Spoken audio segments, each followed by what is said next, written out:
ഇന്ന് തുടക്കക്കാർക്കായിട്ടുള്ള ഒരു വീഡിയോ ആണ്.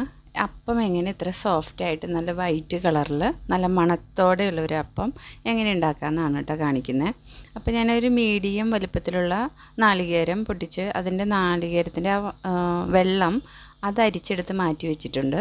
അതുകൂടാതെ ഈ നാളികേരം ഇത്രയും ഈ രണ്ടും, അതായത് ഈ ഒരു മുഴുവൻ നാളികേരം ചിരകി അതിൻ്റെ പൊരിപ്പ് വീഴാതിരിക്കാനായിട്ട് ഞാൻ എൻ്റെ ഇത്തിരി മൂത്ത അങ്ങനെ നാളികേരമാണ് കിട്ടിയത്.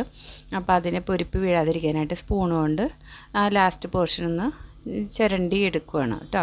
അപ്പോൾ അത് നല്ല നിങ്ങൾക്ക് നാട്ടിലുള്ളവർക്കൊക്കെ നല്ല ഫ്രഷ് നാളികേരം കിട്ടുവാണെങ്കിൽ പിന്നെ ഇതിൻ്റെ ആവശ്യമില്ല. ഇതിവിടെയൊക്കെ നമുക്ക് പുറത്ത് കിട്ടുന്നതൊക്കെ മിക്കവാറും ഒരു ലക്കാണ് നല്ല നാളികേരമൊക്കെ കിട്ടുകയെന്ന് വെച്ചാൽ. അപ്പോൾ എനിക്കിതിങ്ങനെ ചെയ്യേണ്ടി വന്നു. അപ്പോൾ അത് ഈ പൊരിപ്പ് വീഴാതിരിക്കാനായിട്ട് ഞാനത് സ്പൂൺ കൊണ്ട് ചിരണ്ടി എടുക്കുകയാണ് കേട്ടോ. അപ്പോൾ ഇങ്ങനെ ഒരു മുഴുവൻ നാളികേരം ചിരകിയത്. പിന്നെ ഞാൻ എടുത്തിട്ടുള്ളത് 2.5 ഗ്ലാസ് ഇഡലിയരി. ഇവിടെ ഇഡലിയരി എന്ന് പറഞ്ഞിട്ടാണ് കിട്ടുന്നത്. അത് തലേ ദിവസം ഞാൻ കുതിർത്ത് വെച്ചതായിരുന്നു. നന്നായിട്ട് വാഷ് ചെയ്തതിന് ശേഷം വെള്ളത്തിലിട്ട് വെച്ചതാണ്. അപ്പോൾ അത് അതായത് തലേ ദിവസമൊക്കെ ഇടുവാണെങ്കിൽ നമുക്കത് ഈസിയാണല്ലോ അങ്ങനെ ചെയ്തെടുക്കാനായിട്ട്. പിന്നെ രാത്രിയിലേക്കൊക്കെ ചെയ്യാനാണെങ്കിൽ മോർണിംഗിൽ ഉണ്ടാക്കി വെള്ളത്തിലിട്ട് വെക്കുക, അങ്ങനെയൊക്കെ ചെയ്യുക കേട്ടോ. എന്തായാലും ഒരു 8 മണിക്കൂറോളം കുതിർത്തിയതാണിത്. പിന്നെ വെളുത്ത അവൽ, 1 ഗ്ലാസ് വെളുത്ത അവൽ, അത് ഞാൻ ജസ്റ്റ് ഇപ്പോൾ അരയ്ക്കുന്നതിന് തൊട്ട് മുന്നായിട്ട് കഴുകിയെടുത്തതേ ഉള്ളൂ.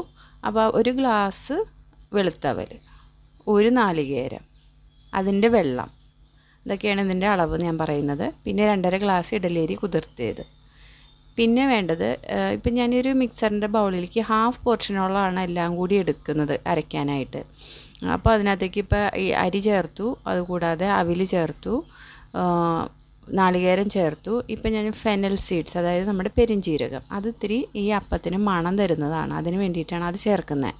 അത് ചേർത്തു. ഇനി ഷുഗർ, ഇപ്പോൾ ഷുഗർ നിങ്ങളുടെ ഇഷ്ടത്തിന് ചേർക്കാം. ഞാനിപ്പോൾ ഒരു വലിയ നമ്മളിപ്പോൾ സാമ്പാർ അങ്ങനെയൊക്കെ ഒഴിക്കുന്ന തവിയില്ലേ, അതിനകത്ത് ഒരെണ്ണം എടുത്തിട്ടുണ്ട് ഒരു ബൗളിലേക്ക് അരയ്ക്കാനായിട്ട്. പിന്നെ ഇപ്പോൾ ചേർത്തത് ഈസ്റ്റാണ്. എനിക്ക് പൊടി പോലെയുള്ള ഈസ്റ്റാണ് ഇവിടെ കിട്ടുന്നത്. അത് ഞാനൊരു എല്ലാത്തിനും കൂടി ഞാൻ എടുത്തേക്കുന്നത് 1/4 ടീസ്പൂണാണ് കേട്ടോ. പിന്നെ ഇപ്പം ഞാൻ ചേർക്കുന്നത് വെള്ളം, നാളികേരത്തിൻ്റെ അരിച്ചെടുത്ത വെള്ളമാണ്. അത് ചേർത്തതിന് ശേഷം നമുക്ക് ഇപ്പോൾ മിക്സിയിലുള്ള ബൗളിൽ ചേർത്തിട്ടുള്ള ഐറ്റത്തിൻ്റെ തൊട്ട് മീതെ മാത്രം വെള്ളം നിർത്തുന്ന രീതിയിൽ വേണം ഇത് അരച്ചെടുക്കണം. അപ്പോൾ അതിന് ബാക്കി ആവശ്യമുള്ള വെള്ളം മാത്രമേ ഞാൻ നമ്മുടെ നോർമൽ വാട്ടർ ഉപയോഗിച്ചിട്ടുള്ളൂ.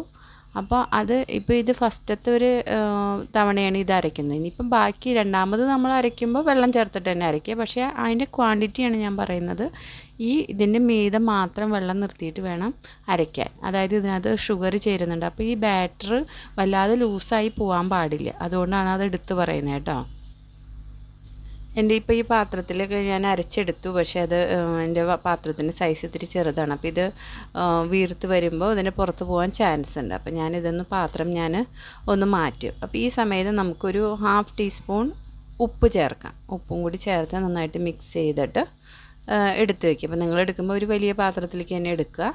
അപ്പോൾ ഞാൻ ഇപ്പോൾ എൻ്റെ എടുത്ത് വെച്ചു, അതെല്ലാം റെഡിയായി. ഇത് 6 to 8 hours ഇത് ഈ രൂപത്തിൽ നമുക്ക് കിട്ടും. അപ്പോൾ ഇത്രയും ആയിക്കഴിഞ്ഞാൽ ഇപ്പോൾ ഇതിങ്ങനെ വീർത്ത് വന്നാൽ പിന്നെ നമ്മളിത് ഉണ്ടാക്കാനായിട്ട് വെയിറ്റ് ചെയ്യരുത്. കാരണം ഈസ്റ്റൊക്കെ ചേർന്നതുകൊണ്ട് തന്നെ ഈ അപ്പം വെയിറ്റ് ചെയ്ത് അത് ഉണ്ടാക്കാതെ കുറച്ച് ലേറ്റായിട്ട് ഉണ്ടാക്കുവാണെങ്കിൽ അപ്പം പുളിച്ചിട്ടുണ്ടാവും. അപ്പോൾ അത് അപ്പത്തിന് രുചിയല്ല, നല്ല രുചി ഉണ്ടാവില്ല. അപ്പോൾ ഈ ഒരു സമയത്ത് ചുട്ടെടുക്കുക കേട്ടോ.